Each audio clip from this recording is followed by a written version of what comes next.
Olá, seja bem-vindo a mais um vídeo aqui do canal do professor Tarcísio Teixeira. Tá? Eu quero fazer aquele convite, né?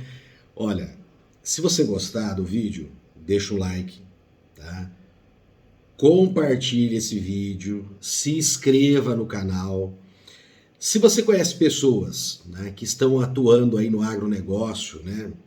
Zootecnista, veterinário, engenheiro agrônomo, engenheiro florestal, produtor rural, e você, advogado que atua, né, no agronegócio também e tem interesse em ouvir aqui os meus comentários, que aí ó, com muita persistência estão sendo praticamente diários agora, um pouquinho mais caprichados inclusive na edição, né?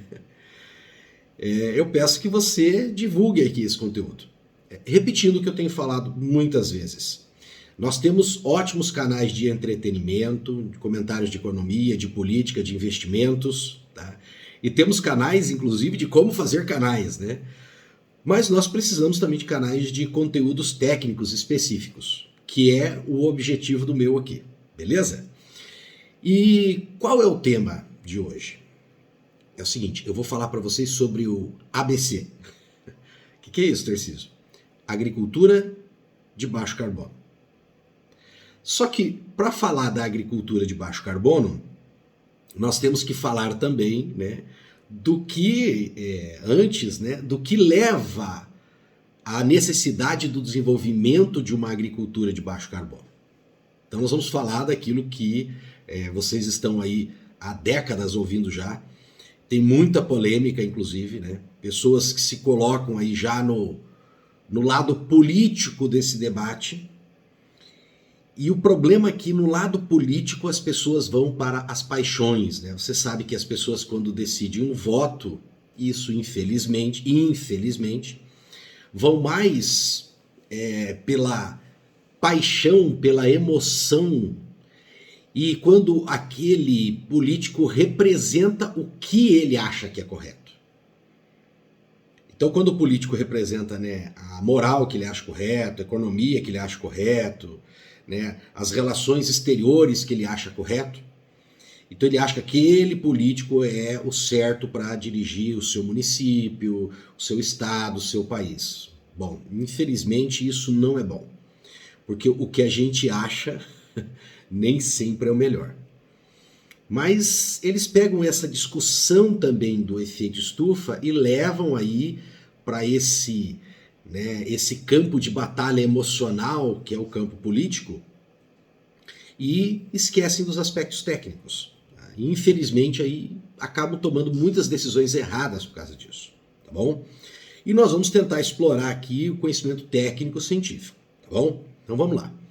Primeira coisa, o que é o tal do efeito estufa? Então você imagina o seguinte, quando você entra numa estufa, ou melhor ainda, né, você não precisa ter ido numa estufa, você pode entrar no seu carro, tá, que ele está estacionado no sol, mesmo num dia de inverno. Tá? No dia de inverno você vai sentir isso muito mais facilmente. Nós aqui do sul, né, que eu sou aqui do Paraná, nós estamos vivendo aí já um período de inverno praticamente, com baixas temperaturas. E hoje, por exemplo, está um dia mais ou menos, né, iluminado. Mas o dia que você está bem frio e mesmo assim tem bastante luz solar. Você estaciona o seu carro no sol e aí você vem chegando, né, depois na hora que você vai voltar lá, na hora do almoço, por exemplo, e ainda vai estar friozinho ali fora. Mas a hora que você entra dentro do carro, vai estar um forno, né? E você ainda está com aquela roupa de inverno. Tá? O que aconteceu ali? É o seguinte, a radiação que vem do Sol, ela é uma radiação na forma de ondas curtas. Porque essa radiação a gente não enxerga, tá? Mas ele se comporta como uma onda, tá? A luz, no caso dessa energia, ele tem comportamento corpuscular e comportamento ondular. Mas vamos imaginar aqui o comportamento ondular. Então ele vem na forma de ondas curtas de alta frequência. Então ele está girando, vibrando assim, ó. Tá? E essa forma de energia consegue facilmente passar pelo vidro do carro. Por isso que existem alguns carros aí, né, modelos mais luxuosos, você pode providenciar isso comprando, né, aquelas proteções que vão evitar parte dessa entrada dessa radiação.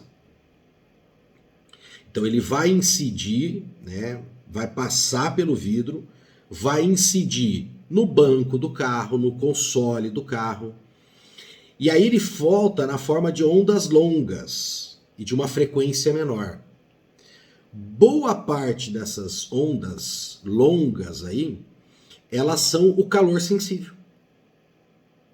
Acontece que esse calor, essa forma de onda, ele não consegue atravessar o vidro da mesma forma que ele entrou. Então vai gerando um acúmulo de energia dentro do carro. Por isso está super quente. Até mesmo quando você está viajando à noite, né? No carro, por exemplo, não tem luz, mas tem o seu corpo produzindo calor ali dentro. Se tiver 5 pessoas dentro do carro, o que vai acontecer? Vai aquecer o carro. Porque o corpo vai gerar calor e esse calor não vai, né, atravessar facilmente o vidro do carro. Muito bem. Acontece que isso existe, esse fenômeno, também na atmosfera. Só que quem provoca isso são gases. São gases. Então, o que acontece é o seguinte, você imagina que você tem um átomo, aqui você tem um outro átomo, tá? E as interações entre esse átomo e o outro formam aquilo que nós chamamos de ligação química. E essa ligação química, ela também tem uma determinada vibração. Dependendo do comprimento de onda dessa vibração, então a molécula está aqui, a interação entre um átomo e o outro, tá? O que vai acontecer? A energia que vem lá de cima, tá, gente, do Sol, na forma de ondas curtas, ela atravessa esse gás. Beleza. E vem aqui para a superfície do planeta. Vai acontecer igual dentro do carro. Vai incidir sobre o solo, tá, sobre a superfície, e então nós vamos ter uma reflexão com uma frequência diferenciada, que vai ser o calor sensível, e quando bate nessa molécula, tá, pessoal, os fótons de energia aí, ou entenda como, né, a vibração da onda no mesmo tipo de vibração, ela vai ser refletida e vai para baixo. E aí acumula o calor sensível aqui. Aí nós temos 2 aspectos para estudar. Primeiro, a quantidade de moléculas e o tipo de molécula. O famoso dióxido de carbono, o CO2, que é tão falado, na verdade ele não é o gás mais eficiente para promover esse fenômeno aqui, né? Que é bater ali a onda de calor e ela voltar e ficar presa aqui na atmosfera. Ele não é. Só que é a molécula que nós temos em maior quantidade, entende? É isso que acontece. Então nós temos, você tem que imaginar, a radiação está indo, ó, o calor está indo. Ele tem que ser interceptado por uma molécula de dióxido de carbono. Então quanto mais moléculas eu tenho espalhados lá na nossa atmosfera, maior a possibilidade de chocar aqui essa onda de calor e ele voltar aqui e ficar preso dentro da atmosfera. Entenderam? Então por isso que quando a gente aumenta a quantidade de dióxido de carbono, aumenta a possibilidade de ocorrer essa interceptação e manter o calor aqui. Já falei, ela não é a molécula mais eficiente em provocar isso, mas é a que tem maior quantidade.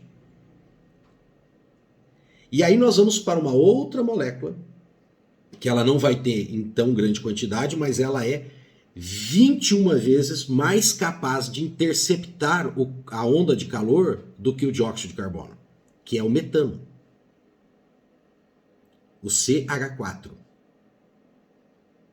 E nós temos outras moléculas ainda, né? O óxido nitroso, tá? Que ele é 206 vezes mais eficiente que a molécula de carbono. Só que a sorte é que tanto o metano como o óxido nitroso, eles são em quantidade bem pequena. Mas você consegue entender o efeito que isso pode provocar, tá? Então, se você aumenta uma molécula de dióxido de carbono, você está aumentando uma vez a possibilidade de ter esse efeito. Se você aumenta uma molécula de metano, você está aumentando em 21 vezes a possibilidade de ocorrer esse efeito. Se você aumenta uma molécula de óxido nitroso, você está aumentando em 206 vezes a possibilidade de ocorrer esse fenômeno. Entendeu? Bom, e aí então nós vamos progredindo, né, com esses programas para tentar combater esses gases. Então, quando a gente fala agricultura de baixo carbono, a gente pode incluir aqui a agricultura e pecuária também.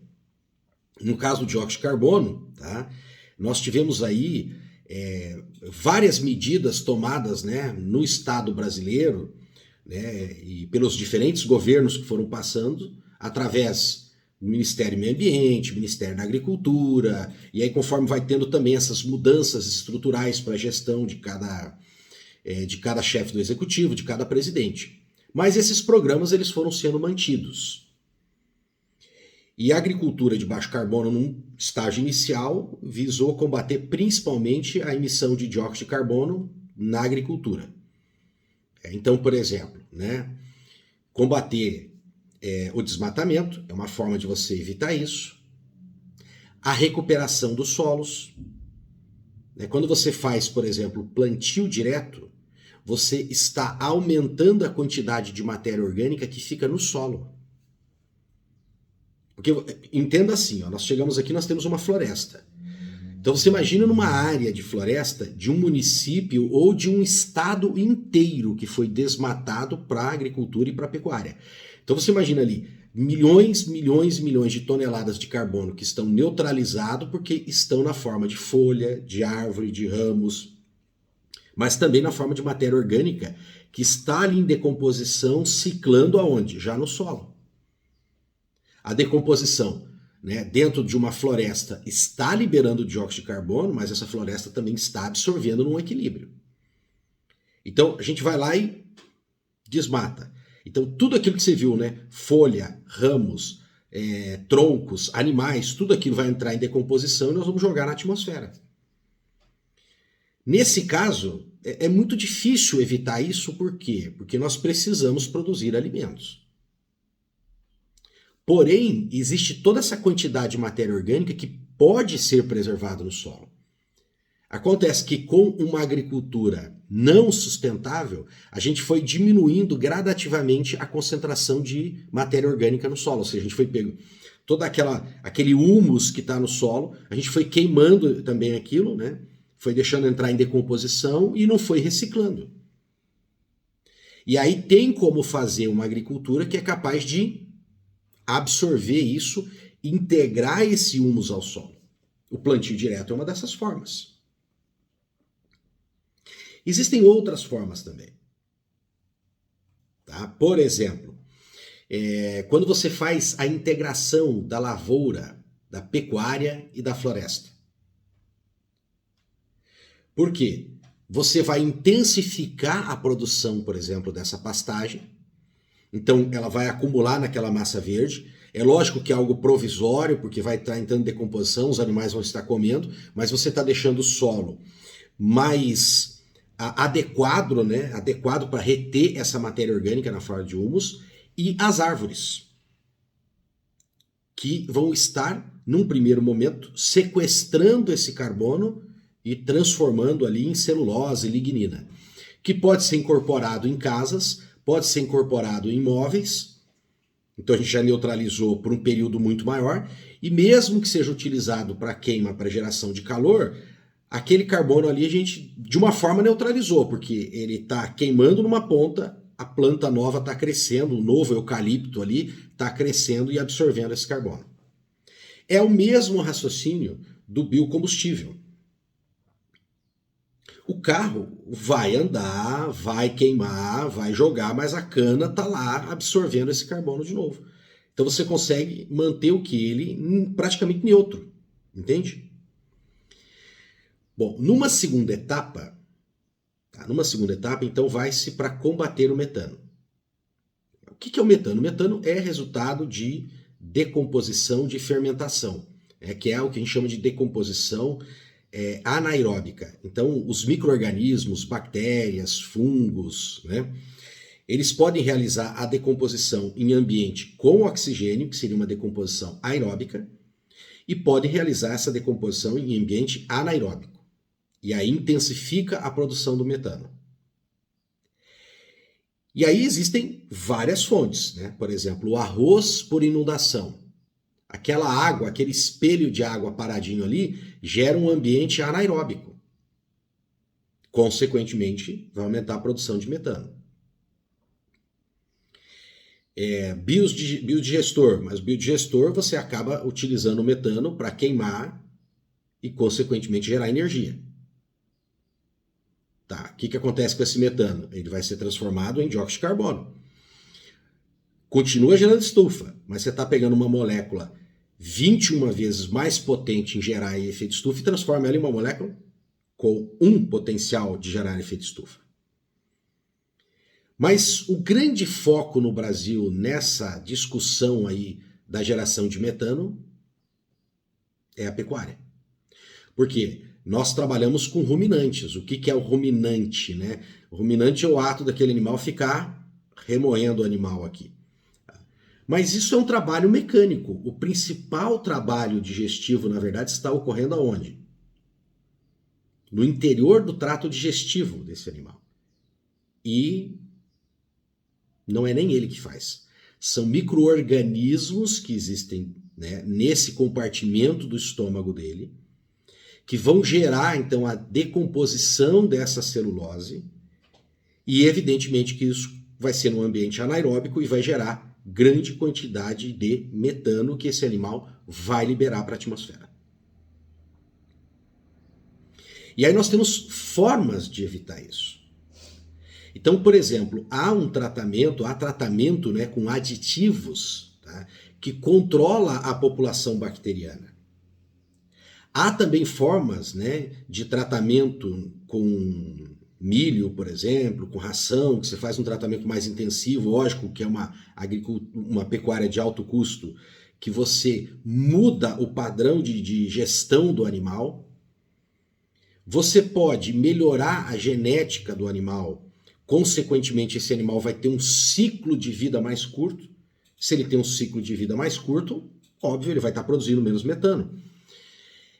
A produção de alimento pode ser uma produção de alimento mais eficiente, porque quanto melhor a qualidade desse capim que ele está recebendo, menor vai ser a quantidade de metano que ele vai estar gerando, melhor o aproveitamento genético dele, do potencial dele, o ciclo de vida é mais curto.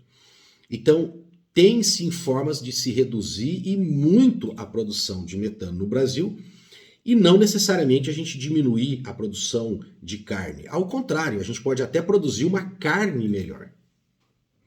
Bom, todavia aí a gente entra, tá, em alguns questionamentos importantes que eu quero deixar aqui no final. Primeiro deles, quem faz isso, o agricultor que faz isso, ele vai ter que ter um empenho. Por mais que venham programas do Estado, programas governamentais, tá? Incentivos, financiamentos, etc. Tá? Ele tem que ter a vontade de fazer isso, ele vai ter que aplicar investimento, trabalho, às vezes fazer esse processo de transição, que esses lucros não vão ser imediatos. E ele vai estar tendo uma contribuição com todo o país e com o mundo, porque lembrando que efeito estufa não é uma poluição localizada, é uma poluição mundial. E, aliás, o agricultor, o pecuarista brasileiro está fazendo isso e evitando um problema que está sendo causado muitas vezes em países ricos que dependem de fonte de energia produtora de dióxido de carbono. Então nós estamos resolvendo o problema dos outros também. Então é óbvio que esse pecuarista e esse agricultor precisa ser remunerado por isso. Muitos vão fazer isso. Até por causa da sua própria consciência, né? Superando aqui aquela visão de que pecuarista e agricultor brasileiro são destruidores da natureza. Nós temos alguns criminosos aí no meio, mas são poucos, pouquíssimos. A maioria são pessoas comprometidas, tá, com a produção e com a sustentabilidade. Nós somos sim uma potência agroambiental, ou podemos dizer até uma potência ambiental que explora adequadamente a sua agropecuária. Porém, gente, é óbvio que esse processo, tá, tem que ser mais rápido, tem que ter intensificado e tem que ser justo. Para intensificar, tem que ter formas de remuneração e para ser justo, né, tem que ser remunerado quem faz todo esse serviço para a humanidade. E aí nós entramos então na lei de pagamento de serviços ambientais, que precisa ser regulamentado, e esse fundo, né, de pagamento por serviços ambientais precisa pensar nessa possibilidade, né, de remunerar aquelas pessoas que reduzem, né, vão reduzir, vão mitigar, tá? Pessoas que vão neutralizar e pessoas que estão diminuindo, produtores que estão diminuindo o dióxido de carbono e o metano que está na atmosfera. E aí nós vamos entrar num segundo e último aspecto. Quando você assiste essa apresentação que foi feita lá no Mato Grosso do Sul pelo Ministério da Agricultura, tá aí no YouTube, vocês podem assistir, né? Um encontro com diversas palestras de técnicos ali de mais de 3 horas. Eles vão apresentar essas diferentes linhas de ações do Estado, né? Não são ações desse governo, tá? Lógico que o pessoal fica jogando flores no ministro atual, jogando flores no presidente atual, jogando flores na ex-ministra, né? Isso não quer dizer que eles não fizeram um bom trabalho ou estão fazendo um bom trabalho, mas não é deles, tá? Não é deles. Esse pessoal aí, tá, vai colher o que muita gente plantou, principalmente os técnicos desses órgãos ambientais, né? Deste órgão ambiental que seria o Ministério e, no caso do Ministério da Agricultura e Pecuária e Abastecimento. São os técnicos, o pessoal da Embrapa. E o mais crítico aqui, é que em determinado momento, uma das apresentadoras vai falar de que a gente tem aqui o investimento em pesquisa. Aí é que nós vamos entrar num problema sério, gente. Porque nós estamos tendo agora um momento que nós estamos vivendo uma crise mundial, que nós tínhamos que estar buscando soluções para isso. E precisávamos de muito mais pesquisa, né, investigação científica séria. E aí apresenta-se ali, é lógico, na presença do ministro, na presença da ex-ministra, que tudo isso está sendo uma maravilha, né? Mas não está sendo não. Porque nós estamos tendo um período de cortes de verba. Saúde, educação e desenvolvimento tecnológico, pesquisa, investigação, é a fonte onde vai ser cortado.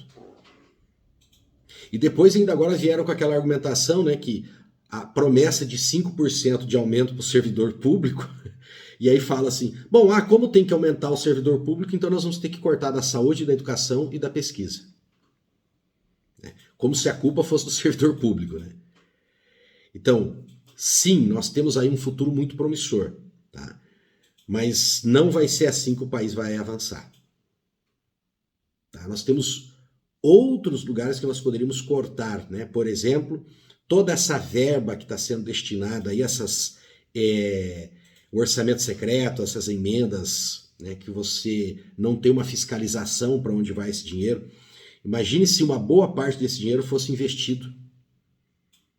Como eu comentei com vocês, do senador Chico, me perdoe o senador que eu não me lembro sobre o sobrenome dele agora, mas que ele destinou uma emenda, né, de R$500 mil para investir para pesquisa do trigo, né? O trigo para ser